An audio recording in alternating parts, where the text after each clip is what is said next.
বলছি বৃষ্টি পড়ছে তো, একটু খিচুড়ি করে দাও আজকে।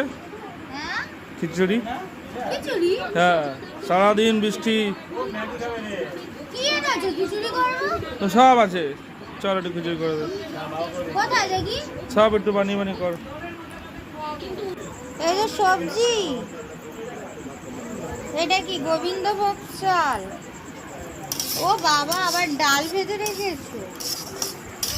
খিচুড়ি বানাবো, ঠিক আছে চলো আজকে খিচুড়ি বানাবো। কি করবো বন্ধুরা, শরীরটা খারাপ, তবু বরের আবদার তো রাখতেই হবে।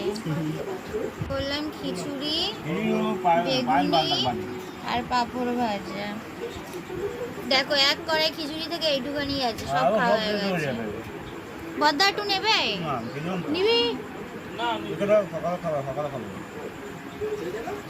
কি রে, খিচুড়ি কেমন আছে? হ্যাঁ বর্দা, এই দেখো আমি কেটে খাচ্ছি।